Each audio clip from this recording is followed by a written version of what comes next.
Rise of Kingdoms has revealed the new, latest legendary skin for your city, Dynastic Conqueror. Many are asking me, Wick, is this the best city skin in Rise of Kingdoms for open field? In this video I will try to review the best city skins you should try and get in the game, so stick around.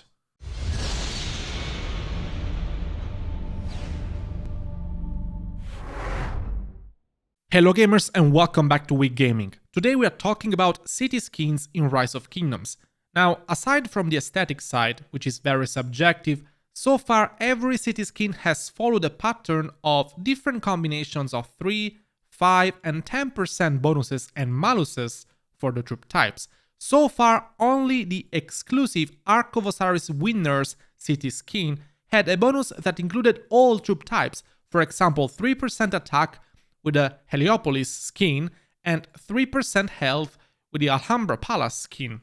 That means that every troop, infantry, cavalry, archers and siege units are going to get that bonus. The next Zenith of Power event though will feature the Dynastic Conqueror skin, which will grant an 8% troop defense and 5% commander EXP gain in exchange for 10% cavalry attack. Now, if you ask me, this might just be the best city skin for open field if your account meets certain conditions.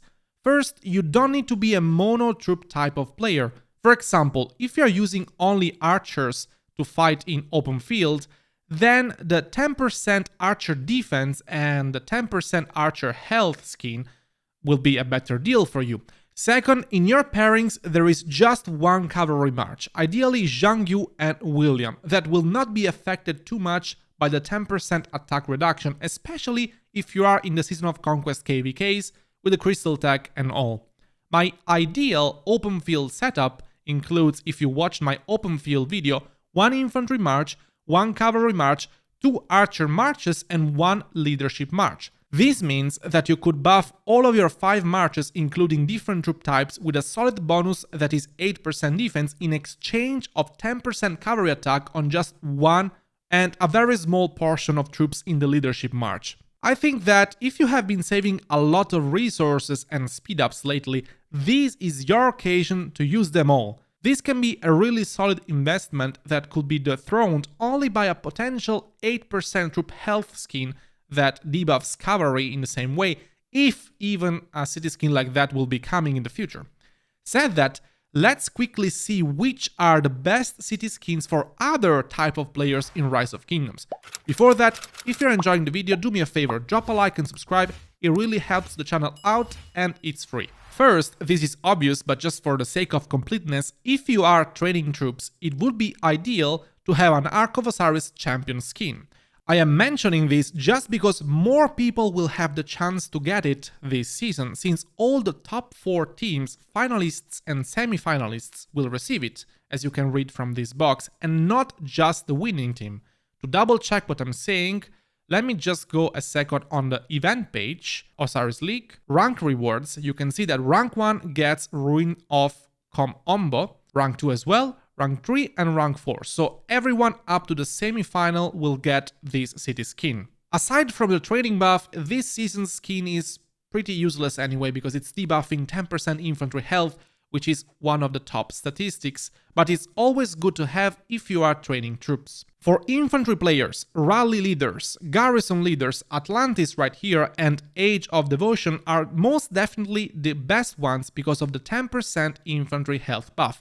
Unfortunately, those are both obtainable through Zenith of Power events and not really accessible to many, so a 5% health skin will work instead. You can get them through events. I think this one, yes, this one gives 5% defense, and yeah, this one, Gingerbread, gives you 5% infantry health, so that's good enough for you. Same speech goes for archer player and cavalry player. The only difference is that those players will also have the opportunity to get a 10% city skin from the KVK shop. I'm talking about Divine Abode with 10% cavalry defense and this one right here, Top Capi Palace, with 10% archer defense. The second one, this one will be more difficult to get since the quests to accumulate the 6 coins require you to complete fighting achievements and you don't always win the KVK or have the chance to fight enough to complete the mission. or have the resources to fight enough to complete the missions. For a high spenders who maxes the crystal tech, 1 KVK plus few coins from the second KVK will be enough to get, for example, Divine Abode. For a mid spender, probably 2 full KVKs will do the work, while for low spenders and free-to-play, 3 or even 4 KVKs will be necessary to reach the goal. It's a long time, I know, but if you want to get it for free by sacrificing the coins instead of getting legendary accessories, that's the only way. The question now is, do the 5% city skins really benefit you? At the end, it's a 5% for 5% exchange. The answer is, it depends. If you choose, for example, the one we were looking at before, Gingerbread House, with 5% infantry health bonus and minus 5% infantry attack, is this a good deal? Well, if on the field you use 1 infantry march and 2 archer marches, then no. If you use 1 and 1, then yes. A very small, tiny benefit, but you will still have a benefit. If you use this city skin just to reinforce structures with your infantry to get less dead troops, then yes, of course, this will give you a benefit. It's all about the use you do of your city skin more than the value that the skin itself has. Like pretty much everything in Rise of Kingdoms, the advantage here is that you can switch between the skins anytime you want. And here another question actually arises. Does the city skin affect your march performance if you switch it while your march is on the field? Or you need to retreat your march, change the skin and then redispatch your march? We can conduct an easy experiment to check this out. Markswoman is a commander with no randomness in the skills and no talents applied. We have now a 10% archer attack city skin and we are battling this Melfast on the field. And once the battle is finished, let's check the troop buffs. Okay, here we go. Troop buffs. We have at the moment 124% archer attack. Let's now spawn another Melfast. And while we go and attack it, we change the city skin. And we go from a 10% archer city skin to a random 5% infantry health city skin. Now, if the report will indicate that our markswoman has 114% archer attack instead of 124, let's remember I did not retreat this march at all, then you can switch the city skin on the field without having to worry about retreating your march first to apply the bonus. Okay, we finished the battle, let's check the battle log. Troop buffs, and as you can see we have 114% archer attack, so there is absolutely no problem in changing the city skin while you're fighting. The bonus will apply. Final talking point of this video are the 5% skill damage city skins. My opinion is that as long as it is reducing a stat that is not hurting you that much, they are a very good value, especially if your marches include a lot of AoE.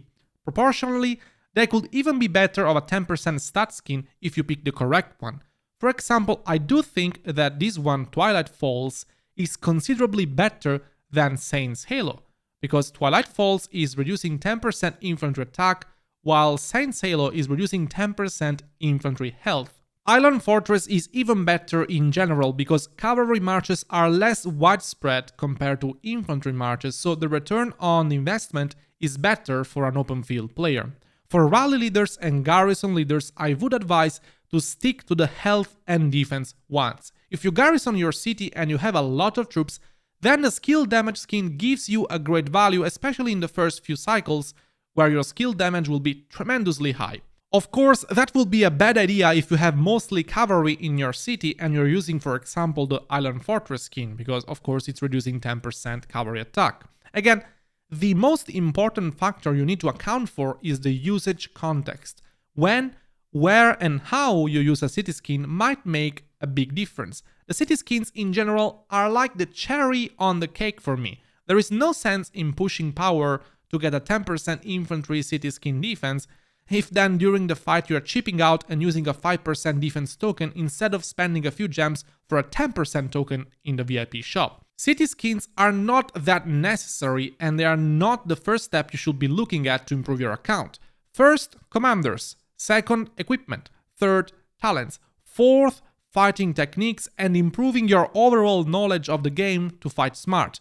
And then there is probably a fifth, a sixth and a seventh, and then the city skin. I hope you enjoyed the video. If yes, please don't forget to leave a like and subscribe. Helps out the channel a ton, and I will see you on the next one. Ciao!